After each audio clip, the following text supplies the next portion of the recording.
জনাব হাদি, একই প্রশ্ন।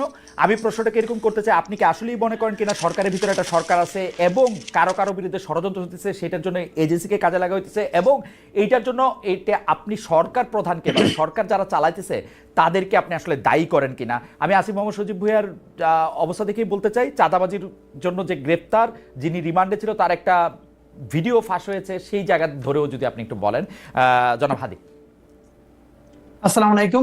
ঠিকানার দর্শকদেরকে শুভেচ্ছা। দেখেন, প্রথমত হলো আমাদের আলোচনাটা ওই যে উত্তরের সিটি কর্পোরেশনের মেয়র বা ওদিকে মোড় নিয়ে যাচ্ছিল। তো ব্যাপার হলো তাকে ডিফেন্ড করা বা কোনো কাজ আমাদের না। আমি শেষ থেকে একটু শুরু করি আপনার সাথে।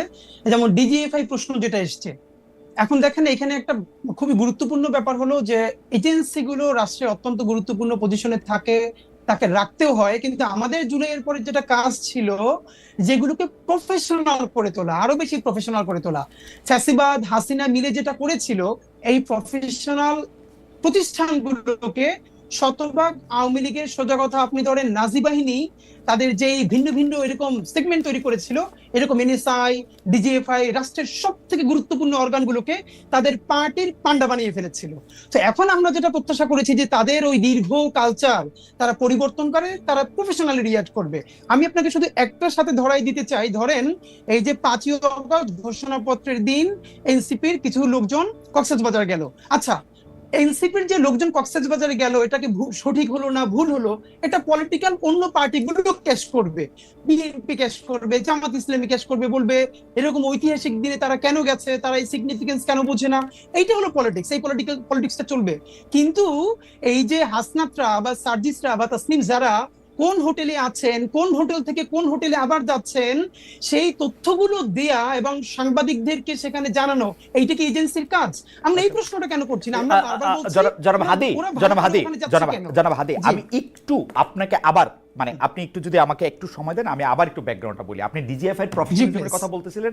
15 বছর হাসিনা শাসনের ডিজিএফআই কে একটা দলীয় বাহিনীর মতো ব্যবহার করা হয়েছে, এজেন্সিগুলিকে একটা দলীয় বাহিনীর মতো করে ব্যবহার করা হয়েছে। আসলে ডিজিএফআই কে এরকম দলীয় বাহিনীর মতো ব্যবহার করা শুরু হয়েছে এরশাদ সাহেবের সময়, তারপরে এটা বেগম খালেদা জিয়ার সময়, 9/11-এর সময় যে সরকার আসে ডিজিএফআই সেই সরকারের বাহিনী হিসেবে ব্যবহৃত হয়।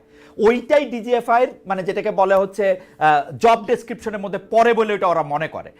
এই ডিজিএফআই কিন্তু, আমার তর্কটা হচ্ছে, এই ডিজিএফআই কিন্তু ডক্টর মোহাম্মদ ইউনূসের পারপাস সার্ভ করার কথা। আপনারা সেই প্রশ্ন কেন তুলতেছেন না যে এই ডিজিএফআই যদি ডক্টর মোহাম্মদ ইউনূসের পারপাস সার্ভ না করে, ডক্টর মোহাম্মদ ইউনূসকে দায়ী করা উচিত যে আপনার ডিজিএফআই এর উপর আপনার কন্ট্রোল নাই কেন? কারণ ডিজিএফআই কিন্তু সেনা প্রধানরাও কি বলে অ্যাকাউন্টেবল করে, সেনা প্রধানের উপর নজরদারি করে, সেনা প্রধানের আন্ডারে কিন্তু ডিজিএফআই না, নট এট অল। ওকে ওকে ওকে ওকে খালেদ ভাই, আমি একটু আপনাকে বলি, আমরা এই সরকার সম্বন্ধে একটা ফিডব্যাক গত 10 মাস ধরে দিয়েছি কমপক্ষে 100 বার, মিডিয়াও এটা প্রচুর আছে। আবার আপনাকেও আবার আজকে বলি, রিপিট করি, এই সরকার হলো বাংলাদেশের ইতিহাসের সব থেকে জনসমর্থিত সরকার এবং সব থেকে দুর্বলতম সরকার। এই দুটোই তার ক্ষেত্রে সত্য। সে সব থেকে জনসমর্থিত সরকার, গণ অভ্যুত্থানের সকল স্টেক তাকে বসিয়েছে, এবং সব থেকে দুর্বলতম সরকার এই অর্থে যে এখানে সে কন্ট্রোল নিতে পারে না। ব্যাপার হলো এটা, এই যে কন্ট্রোল নিতে কেন পারলো না, এটা নিয়ে দীর্ঘ আলাপ আছে। কিন্তু এখানে একটা দেখেন, ডক্টর ইউনূসের সাথে আর ইন্টারিমেরও যে একটা ভিন্ন জায়গা আছে, এইটা আমরা কিন্তু অ্যাড্রেস করি। আপনারা খেয়াল করবেন যে স্বাভাবিকভাবে এই সরকারের ব্যর্থতা তো ডক্টর ইউনূসের উপরে প্রথমে যাবেই, এটা যাওয়া অবশ্যই যাবে। কিন্তু আপনার খালেদ ভাই মনে থাকবার কথা, যেদিন ডক্টর ইউনূস বাংলাদেশে নেমেছেন সেদিন কিন্তু মাত্র 3টা উপদেষ্টা পদ খালি ছিল। এর মানে আগের সকল উপদেষ্টা পদ সব রেডি, ডক্টর ইউনূস আসার পরে আর মাত্র 3টে পদ খালি ছিল। তখন আমরা ডক্টর ইউনূসকে বলছি যে আপনি তাহলে এখানে কারা কারা উপদেষ্টা আছে, এখানে বিএনপির লোকজন আছে, এখানে জামাতের আছে, এখানে জাসদের আছে, সমস্ত ঘোড়া থেকে আছে। এটাকে আপনি হিয়ারসে বলতেছেন নাকি প্রামাণিক সাপেক্ষে বলতেছেন? কারণ আমরা জানি ডক্টর মোহাম্মদ ইউনূস হাসপাতালের বেডে শুয়েও উপদেষ্টা পদ চেঞ্জ করেছেন। মানে আমরা তো, আর আমি ডক্টর ইউনূসের সাথে, উনি প্রধান উপদেষ্টা হওয়ার পরে আমার কোনো কথা হয় নাই, কিন্তু আগের কথা, মানে আমি জানি যে আপনি যে বলতেছেন উপদেষ্টা পদে নিয়ে নেওয়া হয়েছিল, তো সেই 3 উপদেষ্টা পদে কি ডক্টর মোহাম্মদ ইউনূস ওই স্বাস্থ্য উপদেষ্টা, তারপরে এই যে এদের নিয়োগ দিচ্ছেন, এই যে এনজিও, আরো 2জন যে এনজিও, তাদের নিয়োগ দিচ্ছেন? না, হতে পারে, মানে হতে পারে, কিন্তু আমরা হলো যেটা বাকিদের কে নিয়োগ দিছে? এই সমস্ত গণ অভ্যুত্থানের শক্তি সবাই মিলে দিচ্ছে, কারণ পলিটিক্যাল পার্টি সবাই বসছে, বিএনপি বসছে, জামাত বসছে, এবি পার্টি বসছে, ছাত্ররা বসছে, কিন্তু আমাদের তর্কটা ওই জায়গা না। আমরা ভাই আপনারা যেটা মূলত বলতে চাই, দেখেন এই যে মাসুদ ভাই এখন পর্যন্ত যেটা বললো, মুশকিলটা হইলো, যেমন আপনি আমার সরাসরি একটা আমার একটা পরিচয় আছে যে আমি এই জুলাই বিপ্লবের বলি অথবা জুলাই গণ অভ্যুত্থানের বলি, এটার একটা শরিক।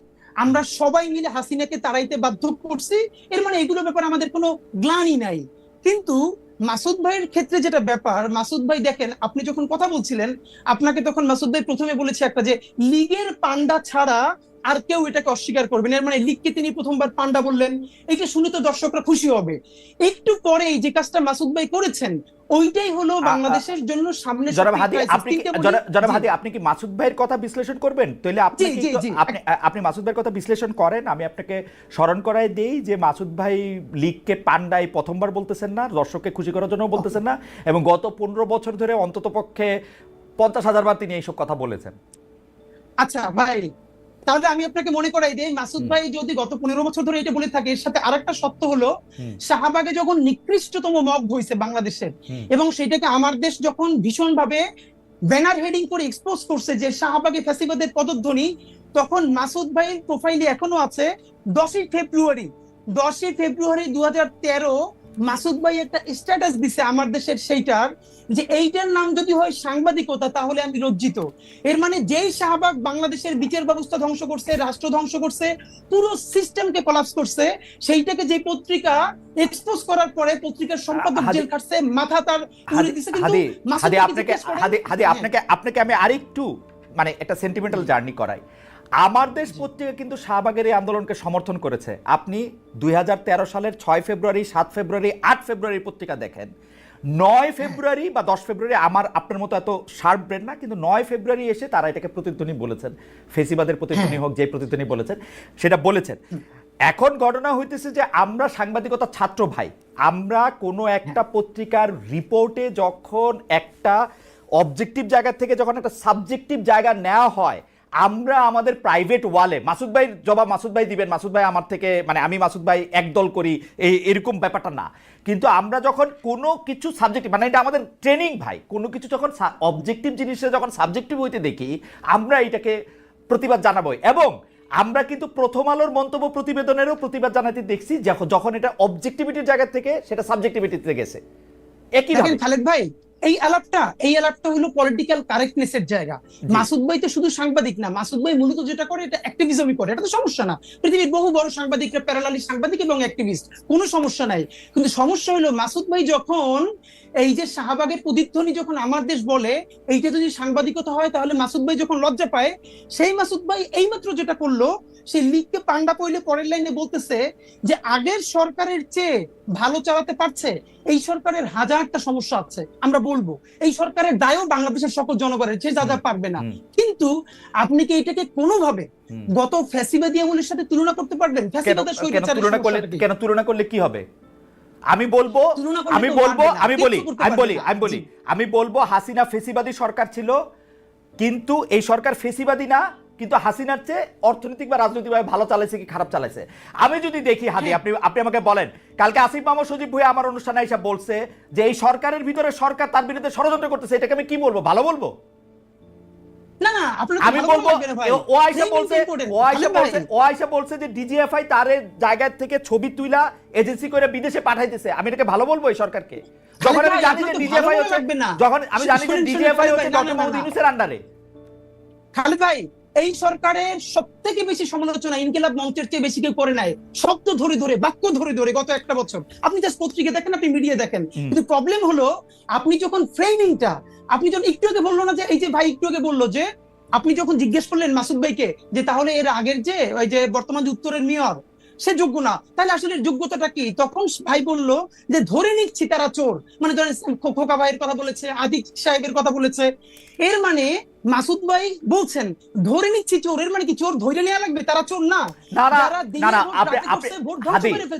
আমি আপনাকে বলি, আপনি অনেক জনপ্রিয় মানুষ, প্রচুর লোক আমাদের এখানে আপনাকে দেখতেছে, কিন্তু আপনি কিন্তু মানে আমি জানি না মানে আপনি খেয়াল করতেছেন কিনা, ধরে নেই চোরের পাশাপাশি উনি যেই কথার উপর স্ট্রেস দিচ্ছেন সেইটা হচ্ছে যে উনারা একটা সিস্টেমের মধ্যে আসছেন, ভোট বা ভোটের নামে প্রহসনের নামে, ভোটের নামে প্রহসনের নামে, আর উনি আসছেন আর এজাজ সাহেব আসছেন কালকে আসিফ মাহমুদ সজীব ভাই বলছে যেটা সরকারের উপদেষ্টা পরিষদ সিদ্ধান্ত নিয়েছে আমাকে দিয়ে, মানে আমি এটা এক্সিকিউট করছি মাত্র। এখন খালেদ ভাই, এটা কি আপনার কাছে ভালো সিস্টেম লাগতেছে? হাদি, আমার কাছে ভালো উত্তর আছে, জি, আমার কাছে ভীষণ ভালো উত্তর আছে, আমি দিব না।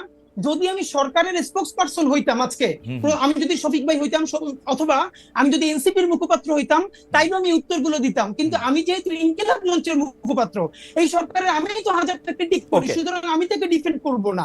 আমি শুধু বলে নিচ্ছি যে এই যে শব্দগুলো চয়নের জায়গা, যে ধীরে ধীরে যেরকম ন্যারেটিভ নির্মিত হয়, আমি শুধু এই জায়গাটা ফোকাস আমি আমার মনে হয় যে আমি হাদি সাহেবকে বুঝতে পেরেছি। আমি কামাল ভাই আপনার কাছ থেকে একটু জানতে চাই, এইটা কিন্তু সত্যি কথা, আপনি মাঝে মাঝে যেহেতু আপনি অনেক জনপ্রিয় মুখ, আপনার কথায় শব্দ চয়নে অনেক সময় মনে হয় যে আপনি আওয়ামী লীগকে এই সরকারের থেকে ভালো বলতেছেন, আওয়ামী লীগ আপনার দ্বারা বেনিফিটেড হতেছে, এইটাও মনে হয়। এবং আপনি হাদিকে শুনেছেন, আমার কোনো প্রশ্ন এই পর্যায়ে নাই, আপনি যদি এটাকে একটু অ্যাড্রেস করেন। সরি, দেখেন আমি বলি আপনাকে, জি, আমি কিন্তু মানে এখানে হাদি যে কমপ্লেনগুলো আমার বিষয়ে তুলেছেন, আমি খুব খুশি হয়েছি এই কারণে এই প্রশ্নগুলোর আমি আসলে জবাব দিতেই চাই, কিন্তু দেওয়ার সুযোগ পাই না।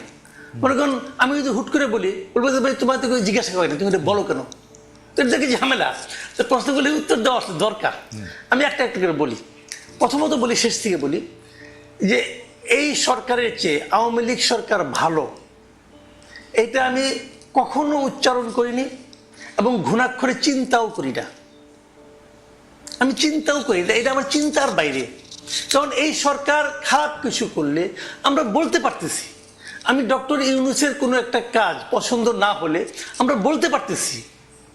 হাসিনা সরকারের সময় আমরা সরাসরি বলতে পারতাম না, আমিও বলতে পারতাম না। আমি অনেক কিছু বলছি, আমি হাসিনা গভর্নমেন্টের বিরুদ্ধে, তার কর্মকাণ্ডের বিরুদ্ধে, বিভিন্ন কাজের বিরুদ্ধে অনেক কিছু বলছি, কিন্তু এখন যেভাবে সরাসরি বলি, এতটা সরাসরি বলতে পারতাম না। কারণ আমার কিন্তু কেউ থ্রেট দেয় নাই। আমি আবার বলি আপনাকে, আমার এই হাসিনা সরকারের আমলেও কেউ কখনো থ্রেট দেয় নাই, এই সরকারের আমলেও আমার কখনো কেউ থ্রেট দেয় নাই। আমি বলেন যে দেয় না, আমাকে বলে হাসিনা সরকার আমলে থ্রেট দেয় নাই, তার মানে তুমি তলে তলে আওয়ামী লীগ আসিলা, তাহলে তো এই সরকারের আমলে তো আমার কেউ থ্রেট দেয় নাই, তাহলে আমি তলে তলে এর সঙ্গে আসি না। কামাল ভাই, আমি একটু যোগ করি, হাসিনা সরকার আমলে এটা ভয়াবহ ছিল, কারণ আমি যেহেতু এই বিজনেসে আসি, মানে সরি এই চাকরিতে আসি 28-29 বছর ধরে, আমি কিন্তু খেয়াল করি। কামাল ভাই আপনি দেখেন, এখন কিন্তু যে কোনো টেলিভিশন, যে কোনো আপনাকে ডাকতে দ্বিধা করে না, বরং আপনাকে চায়, আপনি সময় দিতে পারেন না, যদিও আপনি সরকারের প্রতি অনেক বেশি ক্রিটিক্যাল। কিন্তু যখনই আপনি আওয়ামী লীগ সরকারের প্রতি ক্রিটিক্যাল ছিলেন, আমরা বিদেশে বসে আপনাকে পাইতে হইতো, অন্য টেলিভিশন আপনাকে ডাকতে সাহস করতো না। এই একটা স্পষ্ট তফাৎ কিন্তু আছে, এই স্পষ্ট তফাৎ বুঝতাম না। জি, আমি ওটা হয়তো ওটা আমি বুঝতাম না, কিন্তু আমি যেটা বুঝতাম, আমি বলি আমাকে 2-1 বার ডিজিএফআই থেকে কফি খাওয়ার দাওয়াত দিছে, রাইট, আগের আমলে, বাট আমি যাইনি। আমি বলছি আমার সময় নাই। তারা কিন্তু আমার সঙ্গে অভদ্র আচরণ করে না, ধমকায় নাই। এখন তাই বলে কি ওদেরকে আমি সমর্থন করি? নো, কোনো বিবেচনাতেই করি না। এবং আমি আবারও তো বললাম যে আমি এই সরকারের চেয়ে ওটাকে ভালো, বেটার, এটা মনে করার কথা আমি চিন্তাও করি না। কারণ ওই সরকারে এত এত সমস্ত লোক ছিলেন, খোদ সরকার প্রধান থেকে শুরু করে শেখ হাসিনা সম্পর্কে আমি যে সমস্ত কথাবার্তা বলেছি, হাদি হয়তো ভুলে গেছে, হয়তো অন্য কিছু নিয়ে ব্যস্ত ছিল, আমার মতো ক্ষুদ্র মানুষের কথা তার খেয়াল করার দরকার নাই। কিন্তু আমি আবারও বলি যে আমি কখনোই তাদেরকে, মানে আমি মনে করি বাংলাদেশের সবচেয়ে বড় ক্ষতিটা শেখ হাসিনা এবং তার আশেপাশের লোকজন করে দিয়ে গেছে ভাই। এটা রিয়েলিটি, এটা মানতে আমার কোনো দ্বিধা নাই, আগেও ছিল না, এখন। আমি টু দ্য পয়েন্ট একটা প্রশ্নের জবাব দিই, যে প্রশ্নের জবাব আপনি কিছুটা দিয়েছেন। সেটা হলো যে শাহবাগের ওই আন্দোলন নিয়ে, ওইটা নিয়ে ওই সময়ে ইনক্লাবের যে জিনিসটা হয়েছে, আমি ওইটাকে জার্নালিজম মনে করি না। না, ইয়াতে আমার দেশ পত্রিকায় আমি মনে করি, আমার দেশ, সরি, ইনক্লাব তো আমার দেশের, ওটাকে আমি জার্নালিজম এখনো মনে করি না। আমি মনে করি অ্যাক্টিভিজম এবং জার্নালিজম দুটো ডিফারেন্ট জিনিস, টোটালি মানে আলাদা জিনিস একটা। উনি যেটা করেছেন, মাহমুদুর রহমান সাহেব, উনি আসলে সাংবাদিক না তো ভাই, এটা বলে লাভ নাই।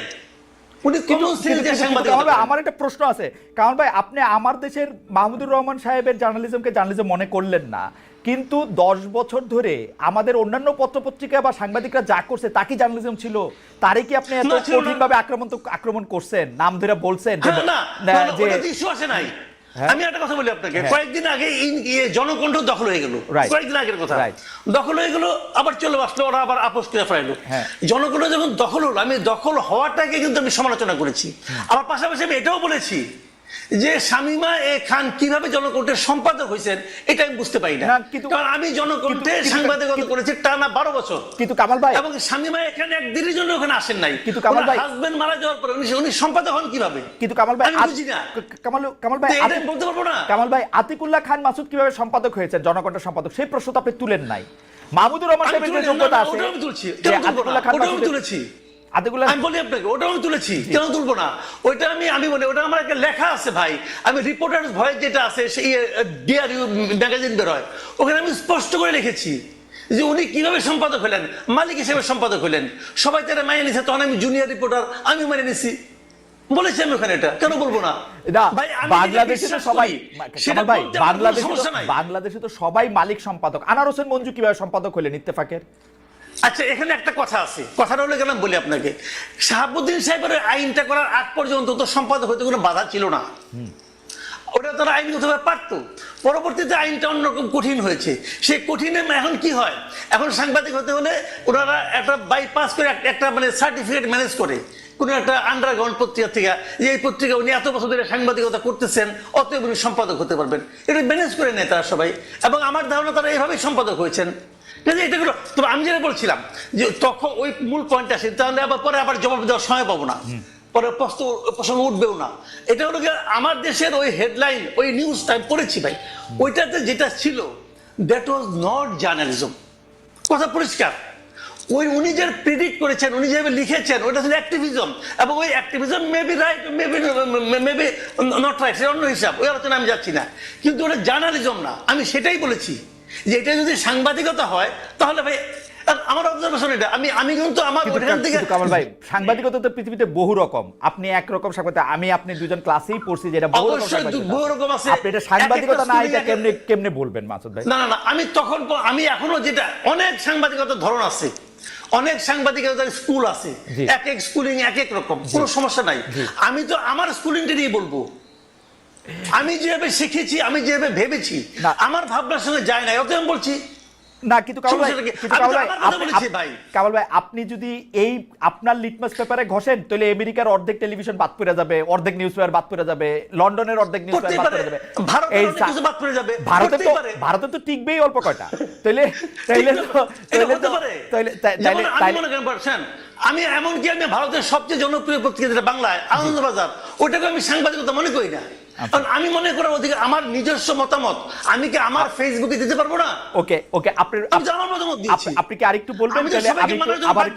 আবার একটু হাদির কাছে যাইতাম। হাদির, আপনি কি আরেকটু বলবেন, বা নাকি আপনি এখন একটু জানাবো হাদির কাছে যাই?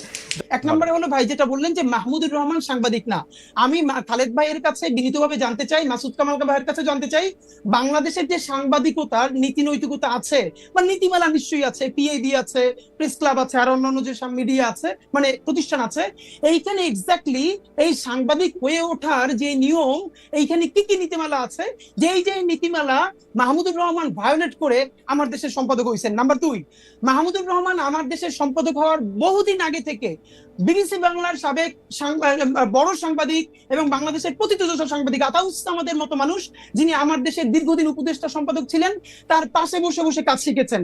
নাম্বার 3, আমার দেশ তিনি কোনোদিন দখল করেন নাই, তাকে সবাই মিলে আমার দেশ দিয়েছে যে প্লিজ আপনি চালান, পত্রিকাটা বন্ধ হয়ে গেছে। নাম্বার 4, খালেদ ভাই আপনাকে একটা বলা দরকার, মাসুদ ভাই যেটা বলেছেন যে এই কথাটা মিলে গেছে আওয়ামী লীগের অ্যাপিলেট ডিভিশনের বিচারপতিদের মতো। কিরকম? শফিক রেহমান বর্তমান যে অ্যাপিলেট ডিভিশন আগে ছিল, তাদের বিরুদ্ধে একদম স্পষ্ট একটা অভিযোগে কলাম লিখেছিলেন, আমার দেশ ছেপেছিল। শফিক রেহমান এবং মাহমুদুর রহমানকে হাইকোর্ট নিয়ে ঘন্টার পর ঘন্টা দাঁড়িয়ে রেখেছে, বলেছে ট্রুথ ইজ নো ডিফেন্স। সেইটার পরে আমার দেশকে সম্পাদককে বলতেছে বাই চান্স এডিটর। এর মানে অ্যাপিলেট ডিভিশনের যে আওয়ামী লেসপেন্সাররা ছিল, তারা মাহমুদুর রহমানকে আচ্ছা জনাব হাদি, আমরা আসলে অনেকগুলি বিষয় আলোচনা করবো। আপনি এই বিষয়টা নিয়ে স্পেসিফিক কথা বলেছেন, মাসুদ কামাল ভাই এটা একটু বলুক, এটা একটু বলি। আর আপনি যে এটা কথা বলতেছেন যে ট্রুথ ইজ নট, কথা আমি একটু ভাইকে শাহবাগে বলতে চাই প্লিজ, একটা কথা। একটা সেটা হচ্ছে, আর একটা ব্যাপার হলো, হ্যাঁ ভাইয়ের যে এথিক্স, মাসুদ কামাল ভাইয়ের মনে হইলো যে ওইটা অ্যাক্টিভিজম হয়েছে, সাংবাদিকতা হয় নাই। তো আমার পরবর্তীতে কথা হলো, এরপর যে শাহবাগে রাষ্ট্রদ্রোহিত হইলো, দিনের পরে দিন তারা পতাকা উড়াইতেছে, সরকারি অফিস বন্ধ রাখতেছে, নিকৃষ্টতম মব করতেছে। ঠিক মাসুদ কামাল ভাইয়ের টাইমলাইনে পুরো শাহবাগের মব সন্ত্রাসের সময় কয়দিন তিনি সেইটার সমালোচনা করছেন? Okay. মাত্র 50 জন লোক ছিল, আমি সামনে সাক্ষী, সেইটার 500 লোক কইরে পত্রিকা দেখাইছে। ওকে, কোশ্চেন স্পেসিফাইড কামাল ভাই এটা আপনি একটু যদি অ্যাড্রেস করেন, একটু সংক্ষেপে যদি আপনি অ্যাড্রেস করেন। দুইটা প্রশ্ন, এক হচ্ছে মাহমুদুর রহমান সাহেব কোন নীতিমালা ভঙ্গ করেছেন সেটা একটা সম্পাদক হতে গিয়ে যে আপনি সাংবাদিক মনে করছেন, আর দুই হচ্ছে যে আপনি শাহবাগ যেটা মব সন্ত্রাস বলছেন সেইটার ক্ষেত্রে আপনি কি বলেছেন? মানে বিষয়টা হলো কি, উনি একজন সিনিয়র মানুষ, উনি আগে সরকারের আমলে মানে বিএনপি গভর্নমেন্টের আমলে উপদেষ্টাও ছিলেন, কিন্তু জ্বালানি বিষয়ে উপদেষ্টা ছিলেন। রাইট, বিনিয়োগ বোর্ডে। হ্যাঁ, আমি তখন আমার দেশে ছিলাম, আমি তো আমার দেশে চাকরি করছি ভাই। আমার দেশের শুরুটা তো হয়েছে আমাদের হাত দিয়ে। যারা আমার দেশ শুরু করেছে তাদের মধ্যে আমি একজন। আমার দেশে আমি 3 বছরের উপরে চাকরি করেছি। আমি চলে যাওয়ার পর এখানে জামাতের কিছু মালিকানা ঢুকলো এবং তারপর আমার দেশে মাহমুদুর রহমান সাহেব আসতেন। আতর সামাদ স্যার, উনি আমার টিচার এবং ওনার সঙ্গে বসে আমিও কাজ করেছি, কাজে এটা নিয়ে কোনো আপত্তি নাই। বাট একটা জিনিস হলো কি, আমার দেশের সম্পাদক হওয়ার আগ পর্যন্ত আমি জানতাম না যে মাহমুদুর রহমান সাহেব সাংবাদিকতা করেছেন। আমি জানতাম উনি সরকারের উপদেষ্টা ছিলেন, আমি জানতাম উনি মুন্নু সিরামিক্সের সঙ্গে চাকরি করতেন, আমি জানতাম এগুলো। শাহিনপুকুর সিরামিক্সেরও সিইও ছিলেন উনি। সরি, মুন্নু সিরামিক্স না, শাহিনপুকুর ছিলেন, মুন্নুরও ছিলেন। উনি মুন্নু সিরামিক্সের তো মালিকের মেয়ের জামাই। মুন্নু থেকে উনি শাহিনপুকুরে আসছেন। শাহিনপুকুর সিরামিক্সটা উনার হাত দিয়ে করা। মানে সালমান রহমানের প্রতিষ্ঠান। জি, সালমান রহমান। হ্যাঁ, উনি সালমান রহমানের প্রতিষ্ঠানে ছিলেন, চাকরি করতেন। তো তারপরে সরকারের উপদেষ্টা হয়েছিলেন। তো এর মধ্যে উনি সাংবাদিকতা কবে করেছিলেন আমি জানি না ভাই, হাদি জানতে পারে। আর আতর সামাদ যার পাশে বসে করেছে, আতর সামাদের পাশে বসে আমরা কাজ করেছি, আতর সামাদের আমি ক্লাসও করেছি ভাই, বিভিন্ন রকম, যাক সেটা অন্য হিসাব। তো হতে পারে, তারপরেও হতে পারে, মালিক হলে অনেকে হয়ে যায়, তো সেটা হতে পারে, মানতে পারে, অনেকে মানতেও পারে। বাট আমার কাছে ওনাকে আমি এইভাবেই মূল্যায়ন করি। রাইট, আমি মনে করি উনি পেশাদার সাংবাদিক ছিলেন না আগে কোনোদিন। পেশাদার সাংবাদিক নয়, একবারে সম্পাদক হয়েছেন। বাট এটা আমার পছন্দ না, আমি কি করবো ভাই? আচ্ছা, এটা গেল একটা। আপনি অন্য অন্যায়ের বিরুদ্ধে প্রতিবাদ করেছেন কিনা? শাহবাগে একটা রাষ্ট্রদ্রোহিতা হয়েছে, সেটার বিরুদ্ধে প্রতিবাদ করেছেন কিনা? আপনার ফেসবুক স্ট্যাটাস দিয়েছেন। মানে রাষ্ট্রদ্রোহিতাটা কখন? মানে ওই সময় যেটা হয়েছিল ওইটা, যখন হচ্ছে আইন চেঞ্জ করে আবার একটা ফাঁসির। আচ্ছা, আমি এটা বলি, ওই সময় আমি একটা কথা একটা আর্টিকেল লিখেছিলাম এক জায়গায়। সেই আর্টিকেলটা কি আমি একটু আপনাদের বলি। আমি বললাম যে শাহবাগে যে এই যে এত লোক ওখানে আন্দোলন করতেছে, আন্দোলনটা কেন? আন্দোলনটা হলো কাদের মোল্লার বিরুদ্ধে একটা রায় যেটা হয়েছে, সেই রায়ের আপত্তি। রায়টা কে দিয়েছে? একজন বিচারক দিয়েছে। তাহলে ভুলটা করলে কে করছে? কাদের মোল্লা করছে না ওই বিচারক করছে? অবশ্যই ওই বিচারক করছে। ওই বিচারকটা কে? কেউ নাম জানে? আমি এই প্রশ্নটা করেছিলাম। এই যে এখানে এত লোক আছে, তারা তো ওই বিচারকের বিরুদ্ধে স্লোগান দিচ্ছে না। ভাই শুনেন, আমি কোনো পলিটিক্স করি না, 1 নাম্বার।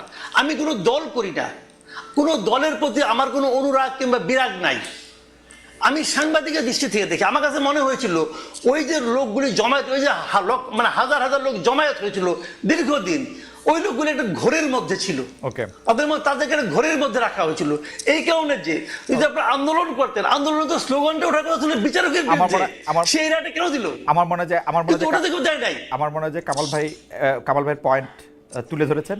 আমরা একটু জনাব হাদির কাছে আসি। যে গত 1 বছরে মিছিলে, মিটিংয়ে, সভায় গালিগালাজের ব্যবহার দেখা যাচ্ছে, ব্যবহারের রাজনীতি দেখা যাচ্ছে। এই গালিগালাজকে খুব স্বাভাবিক করা হচ্ছে, এক ধরনের মবকে চালানো, করা। এবং যখন এটি নিয়ে প্রশ্ন করা হচ্ছে, অনেকেই বলছেন যে মব তো আরও অনেক আগে থেকে হচ্ছে, এটা তো নতুন না। কিন্তু নতুন না হোক, আমরা নতুন বন্দোবস্তের কথা শুনেছি, সেই জায়গা থেকে যদি আপনি একটু বলেন। আরেকটা কথা, এই প্রশ্নগুলি আপনি যদি একটু ছোট ছোট করে একটু যদি বলেন, যে জুলাই যোদ্ধাদের ব্যাপারে আপনি কিন্তু খুবই সরব, আপনি আবারও বলতেছিলেন, কিন্তু জুলাই যোদ্ধাদের যারা আহত রয়েছেন, নিহত রয়েছেন, তাদের প্রতি যে সঠিক সম্মান বা সম্মানীর ব্যবহারটা সরকার করতে পারল না, এর জন্য আপনি আসলে কারে দায়ী করেন? এইটার জন্য তো আসলে কোনো ভিতরে ষড়যন্ত্র, ডিজিএফআই এর কোনো কিছুই দরকার নাই। ডক্টর ইউনূস এবং তার উপদেষ্টা পরিষদের সিদ্ধান্তই যথেষ্ট ছিল, এবং এগুলি ইজি, মানে আমাদের চোখের সামনে হয়েছে, রেকর্ডেড আছে, এগুলি ইজি ছিল। এর জন্য আপনি কাকে দায়ী করেন? আর এই যে গালিগালাজ, মব, এই বিভিন্ন জায়গায় আইন নিজের হাতে তুলে নেওয়া, এই জায়গাগুলিকে আপনি আসলে কিভাবে দেখেন, জনাব হাদি? ওকে ভাই, ব্যাপার হলো যেটা ওই 1 মিনিটে বলে রাখা, ভাই যেটা বললেন, ওই মাহমুদ ভাইয়ের আর প্রশ্ন নাই, সামনে বলি। পৃথিবীতে এরকম 1 ঘন্টা আলাপ করা যাবে যে অসংখ্য বড় বড় মিডিয়া হাউস আছে যার প্রধান সম্পাদক অন্য প্রফেশনে ছিলেন, তারপরে সেখানে এসে নিজেকে প্রতিষ্ঠিত করেছেন নিজের যোগ্যতায়।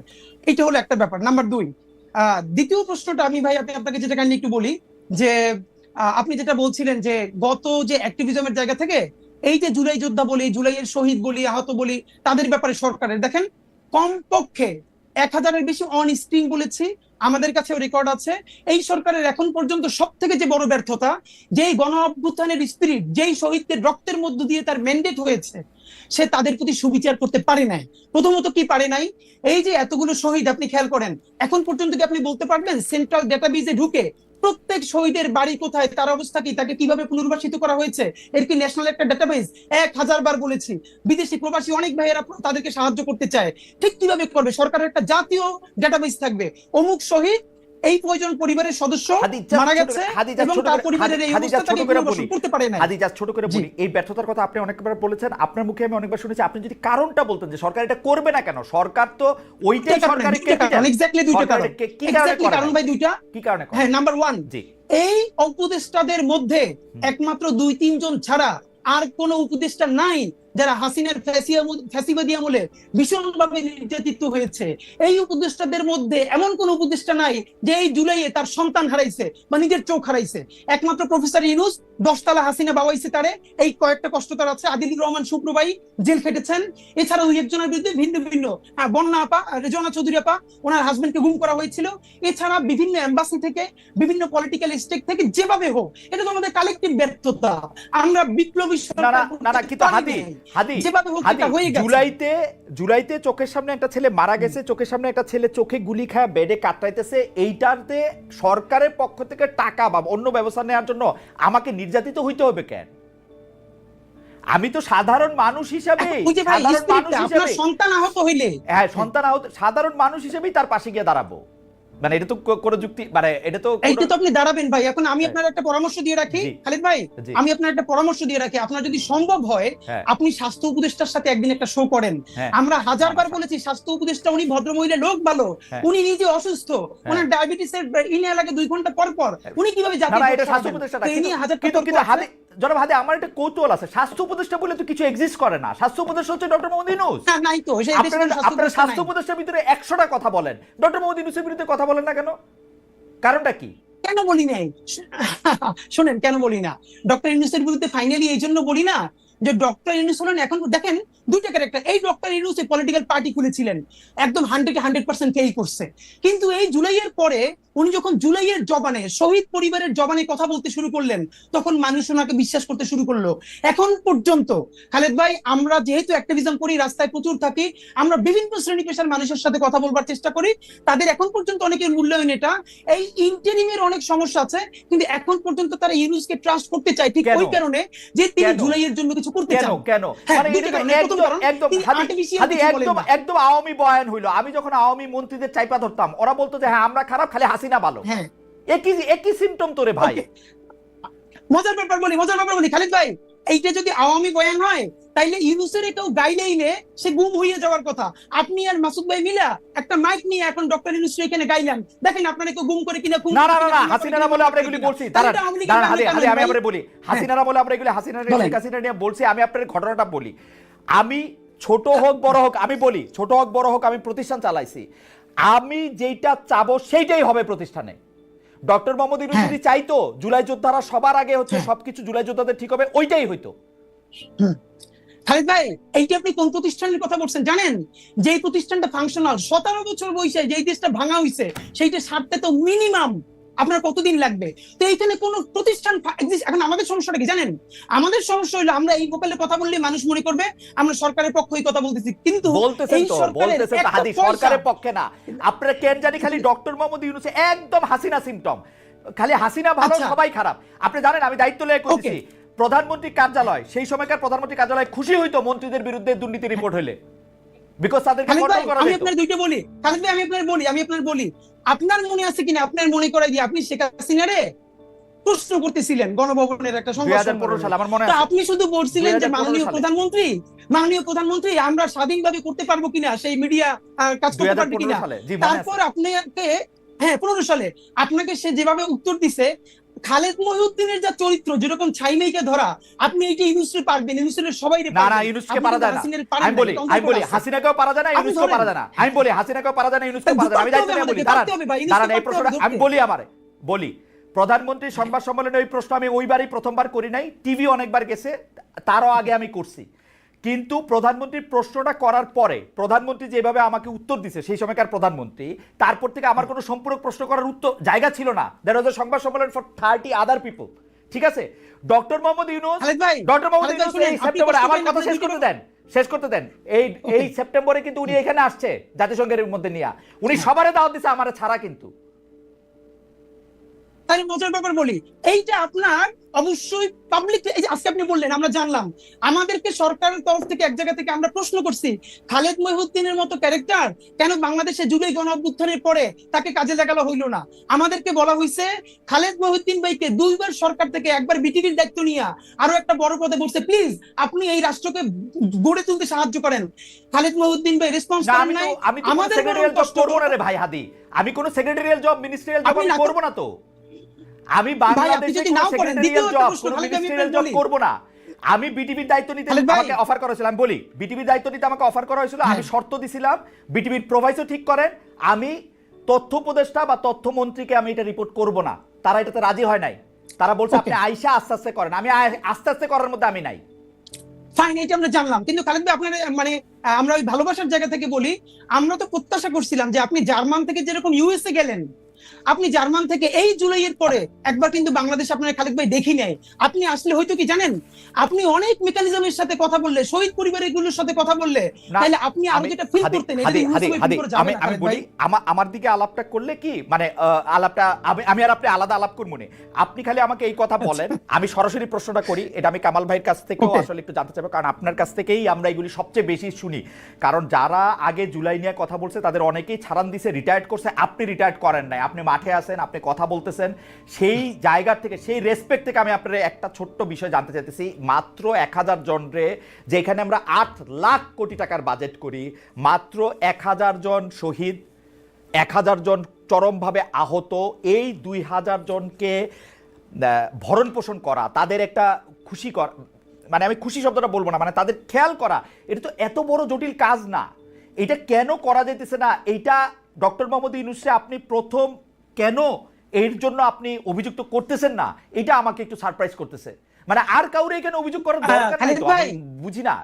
খালেদ ভাই জি, এই একই আপনি যেটা বলছেন না, এই দাবিতে ইনকিলাব মঞ্চ একদিন অনশন করছে যমুনার সামনে। ঠিকানা আমার নিজে ব্রিফিং দিচ্ছে, তখন ঠিকানা থেকে গিয়ে বলছে ভাই খালেদ ভাই টিভি থেকে আসছে, এবং প্রধান উপদেষ্টাকে বলছি এই যে কালেকটিভ ব্যর্থতা, এই ব্যর্থতার ইমাম হলেন আপনি। মাত্র 1000 হোক 1500 হোক, যে শহীদ পরিবারের পুনর্বাসন করতে পারেন নাই, আহতদেরকে সর্বোচ্চ চিকিৎসার জন্য ডেটাবেস তৈরি করতে পারেন নাই, এর সমস্ত ব্যর্থতা এই সরকারের। আর এই সরকারের ইমাম হিসেবে সমস্ত ব্যর্থতা আপনার। আপনি কোন যত সুন্দর করে কথা বললেন, এটা দিয়ে কাভারি হবে না। এই দাবিতে ইনকিলাব মঞ্চ সকাল থেকে সন্ধ্যা পর্যন্ত যমুনার সামনে অনশন করেছে। তারপরে তার একান্ত সচিব আইসা আমাদের কাছ থেকে স্মারকলিপি নিছে যে অতি দ্রুত তারা এটার ব্যাপারে ব্যবস্থা নিবে। এরপরও নেয় নাই। এখন কোন ভাষায় বললে, কেমনে হাত ধরলে, কেমনে পা ধরলে এই কাজটা হবে, এটা আমরা জানি না। এবং ডক্টর ইউনূস যদি আমাদেরকে বলেন যে এইভাবে বললে উনি কাজটা করবেন, তাও আমরা করতে রাজি, কিন্তু উনি বলতেছেন না। আপনারা কি বলেন ওনারে? উনি তো আমার বাপের চেয়ে 20 বছর বয়স। এই গত প্রেস ব্রিফিং যেটা করেছি, সেইখানে ওনারে যা বলছি, আমার মনে হয় উনি সারা জীবন এটা শুনেন নাই। আমরা কি চাই, ওনাকে দিয়ে অন্তত ন্যূনতম সেই কেসটা হোক, যেটা পলিটিক্যাল পার্টি চাইতেছে না। ওনার এই জন্য এক হাত ধরে রেখে আর এক হাত ধরে গাইলে যে ন্যূনতম কিছু সংস্কারটা ওনার মাধ্যমে হোক, ওনার আন্তর্জাতিক এই স্বীকৃতির মধ্যে দিয়া। আর তো কিছু না ভাই, উনি তো আমার দাদা খালু ফুফা না। ইনকিলাব মঞ্চ আজ পর্যন্ত এই সরকারের কোনো একটা পয়সা তো দূরের কথা, প্রোগ্রামে পর্যন্ত উপস্থিত হয় না। এই যে ঘোষণাপত্রের প্রোগ্রাম গেছে, ইনকিলাব মঞ্চের মুখপাত্র হিসেবে আমি ভিতরে দাওয়াত পাইছি, অনার, কিন্তু ভিতরে যাই নাই। আমি আমার ভাই বোনদেরকে নিয়ে রাস্তায় ভিজে ভিজে দাঁড়াই শুনছি, ভিতরে যাওয়াটা প্রয়োজন মনে করি নাই। কিন্তু ওনাকে চূড়ান্ত ভাবে শেষ পর্যন্ত কি ধরে রাখতে চাই কেন? এই জুলাইয়ের মধ্য দিয়ে কিছু সংস্কার হোক। কিন্তু আমার এই বিষয় কোনোদিন যাবে না। মানে এটা তো আপনাদের প্রাথমিক দাবি ছিল, প্রথম থেকে দাবি ছিল, এইটাও উনি কেন করতে পারলেন না? এটা কি উনার অনভিজ্ঞতা না? এটা কি, আমি এটা ঠিক আসলে বুঝি না।